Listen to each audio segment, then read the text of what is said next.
وہ فواد چودھری صاحب نے بڑی کلوز فائٹ کے ساتھ تقریباً 1800 ووٹوں کے فرق سے جیتی۔ فواد چودھری صاحب نے 67,003 ووٹ لیے، جبکہ ناصر ممون صاحب جو ہے نون لیگ کے، انہوں نے 65,237 ووٹ لیے تھے۔ فواد چودھری صاحب انہوں نے اپنی خواہش کا اظہار بھی کیا تھا کہ اگر وہ خان صاحب نے سی ایم بنائیں گے تو وہ ڈیفینیٹلی بنیں گے، تو بہرحال یہ نہیں ہو سکا۔ انہوں نے عمران خان صاحب نے ان کو فیڈرل میں لینے کا فیصلہ کیا، اور جو فواد چودھری صاحب تھے وہ انفارمیشن منسٹر رہے، اس کے بعد سپورٹ منسٹر رہے، پھر انفارمیشن منسٹر رہے، اور وہ جب آخری دن چل رہے تھے عمران خان صاحب کی حکومت کے، تو ان دنوں ان کو لا منسٹر بھی بنایا گیا تھا۔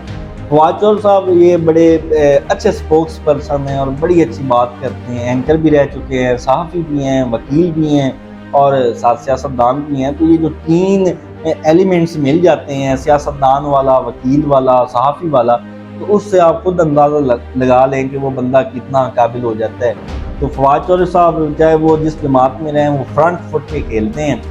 تو 2018 سے لے کے انہوں نے عمران خان کی حکومت تک، کیونکہ یہ تھوڑے عرصے یہ پارٹی سے ریزائن کرتے سے پہلے تک وہ بڑا فرنٹ سے کھیل رہے تھے، اور وہ ان کے بڑے بڑے بیان بھی آ رہے تھے، اور فواد چودھری صاحب کو سنا بھی جاتا ہے۔ یہ بات نہیں ہے کہ وہ کچھ لوگ ہوتے ہیں وہ بولتے ہیں لیکن بس وہ اوپر سے گزار دی جاتی ہے، فواد چودھری صاحب کو سنا جاتا ہے۔ وہ بڑی بریکی سے بات کرتے ہیں اور بڑی گہری بات کرتے ہیں۔ تو ناظرین، جس طرح وہ پی ٹی آئی اور عمران خان کے کا دفاع کر رہے تھے، تو کوئی یہ سوچ نہیں رہا تھا کہ فواد چودھری اب پارٹی چھوڑ کے جائے گا، لیکن وہ دباؤ تھا یا جو کچھ بھی تھا، جو بھی وجوہات تھیں، انہوں نے ایک ٹویٹ کیا۔ ایک میں امداد دیتا ہوں فواد چودھری صاحب کو کہ انہوں نے پریس کانفرنس، وہ رٹی رٹائی پریس کانفرنس نہیں کی، وہ 2-4 جملے ہوتے ہیں کہ جی میں 9 مئی کی مذمت کرتا ہوں، میرے پہ کوئی دباؤ نہیں ہے اور میں سیاست چھوڑنے کا اعلان کرتا ہوں۔ یہ 3 رٹے رٹائے جملے جو اب زبان زد عام ہو چکے ہیں اور ہر بندے کو پتہ ہوتا ہے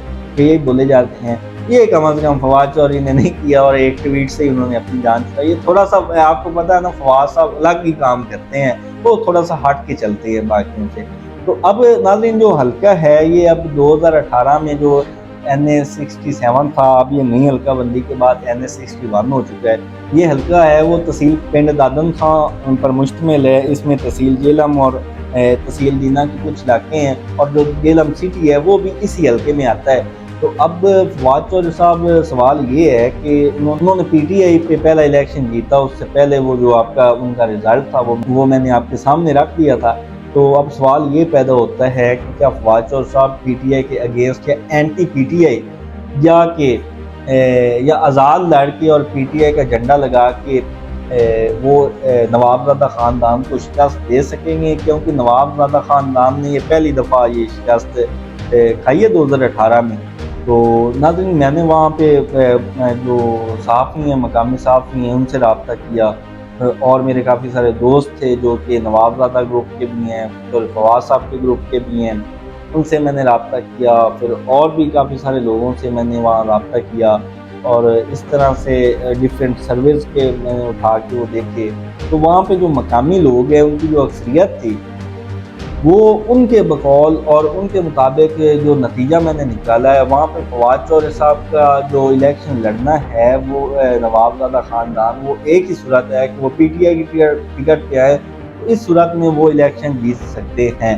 ادروائز وہاں جو موجودہ صورتحال بن گئی ہے، کیونکہ فواد صاحب کے جو ایک وہاں پہ تنظیمی معاملات میں وہ کافی خرابی ہو چکی تھی، اور انہوں نے جب اپنے کزن کی ٹکٹ لے کے دی ہے ایک سٹنگ ایم پی اے کو سائڈ پہ کر کے، تو وہ بھی ایک مسئلہ پہلے سے ہی چل رہا تھا۔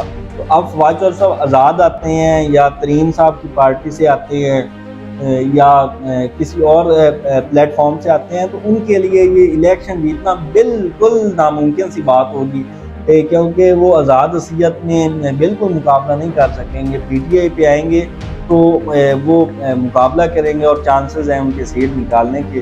پی ٹی آئی کے بغیر وہ انتخابی سیاست سے اپنی وہ کامیابی حاصل نہیں کر سکتے، اور ابھی وہ دیکھتے ہیں کہ وہ کیا فیصلہ کر رہے ہیں۔ فواد چودھری صاحب بڑے سمجھدار انسان ہیں، اور وہ ابھی بھی اس سوچ میں ہیں کہ کسی نہ کسی طرح سے ان کے ساتھ جو پریشر ڈالتے ہیں، ان کے ساتھ بھی سلام دعا بنی رہے، اور پی ٹی آئی کا جو ووٹ ہے وہ بھی میرے ساتھ رہ جائے، کیونکہ فواد صاحب کو پتہ ہے کہ اس کے بغیر ان کے پاس چارہ نہیں ہے کوئی، اس کے بغیر اس کے پاس حل نہیں ہے کوئی۔ تو اب دیکھتے یہ ہیں کہ نوابزادہ مطلوب مہدی صاحب کو ہرانے کے لیے فواد صاحب کیا حکمت عملی کرتے ہیں، کیونکہ جو ماضی کے نتائج کو دیکھیں اور موجودہ صورتحال کو دیکھیں، فواد صاحب کو قومی اسمبلی میں جانے کا ایک ہی راستہ ہے، اور وہ ہے تحریک انصاف کے ٹکٹ پر الیکشن لڑنا۔ اس کے بغیر وہ معاملہ حل نہیں ہو سکے گا۔ نون لیگ کی ٹکٹ ویسے نہیں ملے گی، کیونکہ وہ آلریڈی راجہ مطلوب مہدی صاحب کو ملے گی۔ پیپلز پارٹی میں جائیں گے، کاف لیگ میں جائیں گے، یا ترین صاحب، یہ وہ جماعتیں ہیں جن کا ابھی جو نظریاتی ووٹ ہے، ووٹ بینک ہے، وہ بالکل نہیں ہے۔ پیپلز پارٹی کا تھوڑا بہت کوئی ہوگا، باقیوں کا تو بالکل نہیں ہے۔ اور آزاد اصلیت میں وہ آئیں گے تو وہ بھی بڑا ڈیفیکلٹ ہوگا۔ تو ناظرین اب دیکھنا یہ ہوگا کہ فواد چودھری صاحب فیصلہ کیا کہتے ہیں۔ اگلے ولاگ میں دوبارہ ملاقات ہوتی ہے، تب تک کے لیے مجھے دیجیے اجازت۔ اللہ حافظ۔